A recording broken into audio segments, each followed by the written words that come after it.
شک پچ رشتہ و د مسجد د امام د کوټی چتر اساسی په دغه باندې لیو اچولم ثواب دې شک پچ او چا دې ته ثواب ویل دشتي وي نم دې ورته ویل د مسجد د امام چې کومه تنخوا ده او خدای مې قسم وي زمي عزتمند کو دا په خپل تنخوا کې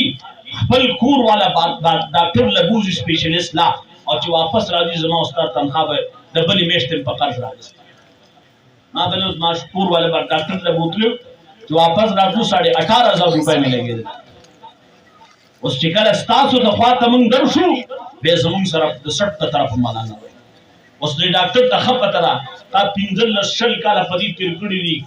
پدې خور ته پتره چې دې مریض ته دې شي نو ضرورت نشته او ټیسټونه ورکولي د لیبارټری والا په ځان له کمیشن چې د ډاکټر نه بار ولاړ کم کس ته ځان له کمیشن د ډاکټر ځان له کمیشن او خدای مې قسم وي دا علما زما استاخر خاط دا د دین خورون کې خلک دا زما استاخر خاط کما تا ځان سره سوچ او فکر وکړو نو زما استاد ټول ته چې دین نه راځي صرف د یو خبره ده چې زما دیندار خلک نه دی خوښ دین مې وخت خو دیندار خلک نه دی خوښ قرآن سنی سلامون او د قرآن استاد مې بنی شي جماعت کی جارو وام خود جماعت آباد ساتون کی عالم مخ ترجمه عزتمندو پوچت آواز خبرې کو من یول سورۃ خپل تنخوا ته انتظار کو رښتیا وای تاسو یول منټ مونږ ته جمع ته انتظار کوئ من تاسو وی مولا لګی چې خلک سپونه جوړ کی هغه ګور چې سره روان دی لکه دا سره چې روان دی په جنازه کې شرکت وکي دلته یو کو تغوب تغوا واځي چې استاد یې سپونه جوړاوه ټیم شوه رښتیا وای دا تاسو موږ د مسجد د امام او د مدرسې د استاد پکواله نه او بعد خلاص وی ما بلو دیو دې کی تقریر کو یو کس را پاسې درته استاد دې مونږ بم موږ مسلمانان موږ مسلمانان یو د مسجد امام د استنجا په ځای کې ناشته استنجا کوي چاراندام کوي مقتدی دې تقول چې استاد جس نا وخت کو بد تو ارامه